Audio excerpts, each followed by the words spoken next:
Hello, everyone. I'm Duquesta Dean, president of the Jenny Dean Caring and Sharing Cancer Support Group. It is Breast Cancer Awareness Month, and so that means during the entire month of October, we have been placing a heavy emphasis on educating and bringing awareness to all things breast cancer, but not just breast cancer, though. We have been speaking about all of the various forms of cancer, especially those that are a bit more prevalent in our community. And so today I thought to come live because I could not let the month pass without coming to give a public appeal and to remind you about something that I've been saying often, that cancer does not only happen in October. As a matter of fact, cancer happens every day. Every single day, there are people being diagnosed with one form of cancer or another. As a matter of fact, statistics share that 1 in 8 women will get a breast cancer diagnosis in their lifetime. And so that in of itself proves how prevalent cancer is throughout the world because those are global statistics.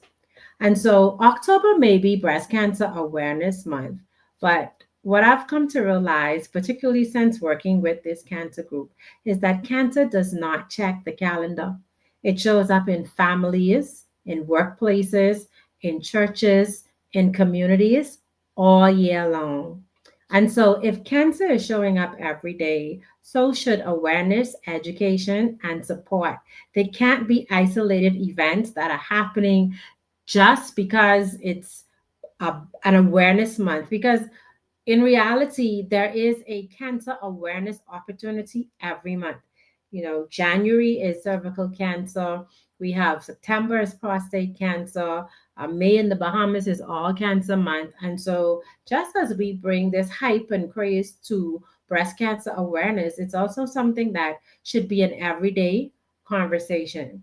So, if you're with me, and before I even get into my presentation, if you can tell me why early detection matters, I'd be thrilled. So type it in the chat, type it in the comments there to share your perspective on why early detection makes such a big difference.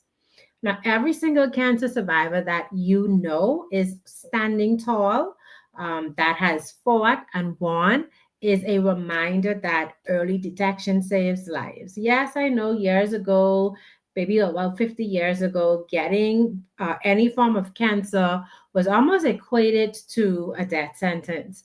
But treatments have changed, cancer has changed. Things are so much more hopeful today, and there are thousands of people thriving after a cancer diagnosis and a fight.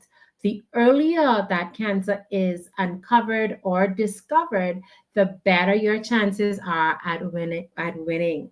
Now, I've supported women who've discovered their cancer through routine mammograms long before there were even any symptoms. They just went in to have a routine mammogram and were able to discover that small little lump. And I've also supported women who waited. Sometimes that could have been out of fear, sometimes because life just got in the way. By as time went by, that cancer was already advanced. And so I understand the fear. The fear is real. I've been there. I've been to the place where I was afraid to get my routine examinations done, particularly around the age when my mom was diagnosed with breast cancer. That fear can be crippling. But just as crippling is the fear, is also the hope. And it's such a privilege to be surrounded by all of these amazing women in the Jenny Dean Caring and Sharing Cancer Support Group as evidence that you can thrive and that hope grows the earlier we act on our screening and on our diagnosis. So, I want to share with you just a few ways that you can get screened. One is a self screening. And so that means that every single month you're doing your breast exam. So, once a month, take the time to get to know your body. Stand in the mirror, look at your breast, look to see what normal is. You want to look for changes in the shape of your breast, and the size of your breast, in the texture of your breast, and see if there's any nipple discharge. And then you want to check for lumps and even thickened tissue. You want to make sure that you're also checking in the underarm area, because once you know what normal is, if you are doing your exams on a consistent basis, then anything that happens that seems abnormal will immediately stand out for you. So please be sure that you get to know what the normal aspects of your breasts are.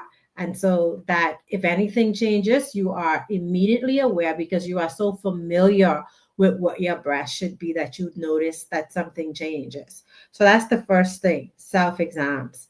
Secondly, I encourage you to get a professional exam, and this is where you do your annuals.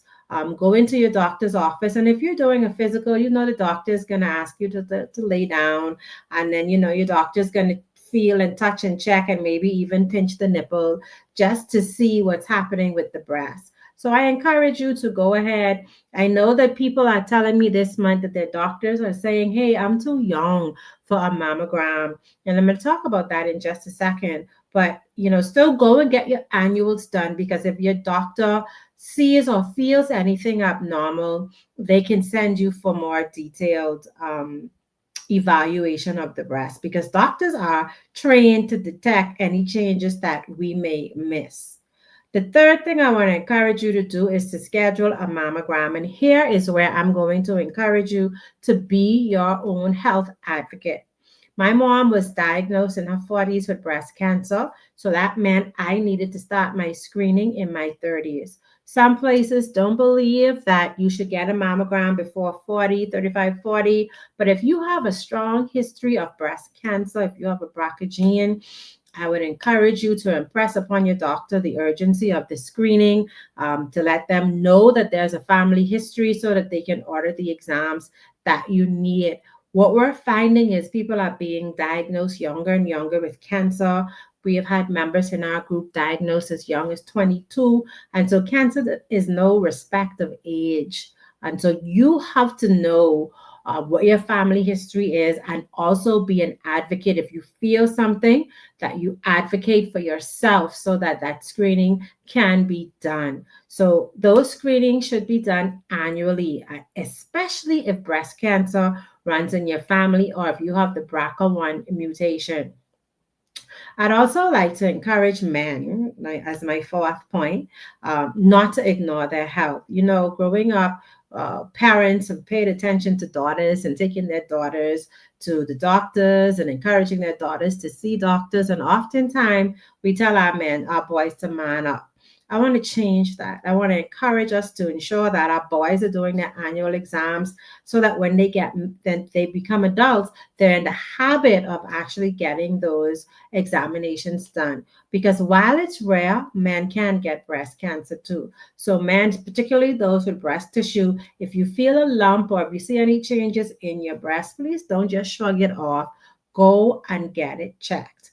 And then here, when we talk about men in health, I'd also like to encourage men to, as a part of your pleasure with breasts, to be responsible for your wives as well. So get to know what your wife's normal breast state, what does that look like? What does that feel like? Because guess what? Many men are actually discovering lumps before their wives are discovering the lumps themselves and bringing it to their attention. So please make sure that you are also involved in the process as you enjoy, check, and educate.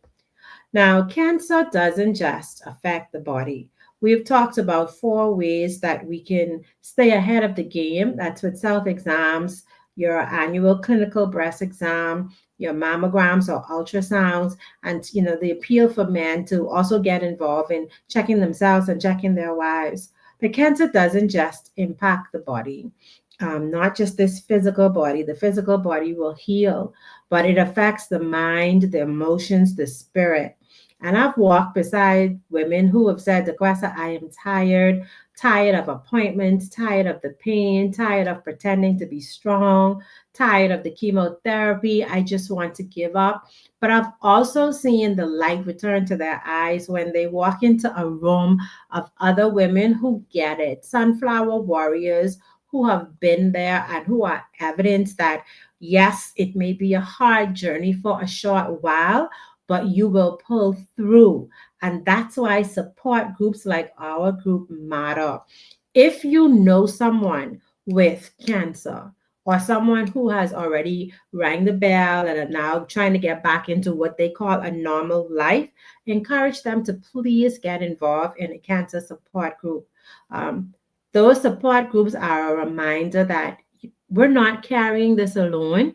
We laugh together, we cry together, we heal together. But beyond that, we provide a safe space for you to truly share what is on your heart, what your emotional state is like, what your spiritual state is like, without judgment. There's no judgment if you've questioned God and said, God, why me? Because other people in that room would have felt the exact same thing and can share how they have reconciled that journey as well. And so make sure that the people that you love are in cancer support groups. In our group, the Jenny Dean Caring and Sharing Cancer Support Group, our mission is truly to help women journey with cancer with courage and dignity. You should not have to lose your dignity because you are fighting for your life. We do this in a number of ways, through our monthly support group meetings, through wellness workshops and educational seminars, through our Step into Wellness initiative, encouraging movement and mindfulness, our Sunflower Pantry. We want to be in a position to help women who are trying to decide if they should get treatment or if they should feed their children. And if you are a woman and you love your children, if you have that choice, chances are you're going to choose to feed your family versus get your treatment. And that's why this pantry exists, to provide grocery and personal care items like toothpaste, deodorant, mouthwash, those sorts of things for people who are definitely in need. And so we don't think that people should ever have to choose between treatment and their basic needs. So here's what I'm asking of you today. One, share this live, it could help somebody. Two, schedule your screening. Don't delay it. Make sure that you get your annual screenings done. Three, encourage someone you love. Sometimes your voice gives courage. So be kind, be encouraging. And fourth, I'm asking you to support our mission. You can donate food to us, you can donate your time in volunteerism. You can give a financial donation to our group by going over to our cancer group page. There's a donation page. And if you would like, you can make a donation there, or you can donate directly to our bank account, which is CIBC Bank, JFK branch, transit number 29067, account name Jenny Dean Caring and Sharing, account number 2017777604. Working together, we can reach more people, we can provide more hope, more healing, and to more dignity to women and families all across the Bahamas. And so, to all of the women who are either, or not just women, anyone who is right now currently celebrating their survivorship, or that you're currently in the journey, I want to join you in that celebration. I want to join you in being grateful for every single day, every single breath. I want to join you in celebrating all that you have come through. If you're not a cancer patient, don't wait for cancer to touch you to support those who are in the journey. Remember, early detection gives you a fighting chance, and two, community gives you the strength to fight. And so I'm Duquesa Dean, on behalf of the Jenny Dean Caring and Sharing Cancer Support Group, thanking you in advance for walking along with us, not just this month, but all year round.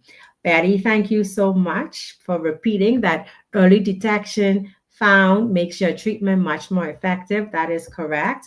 And it also gives you a better outcome. Thank you for being here with me today. God bless you all, and we'll talk again soon.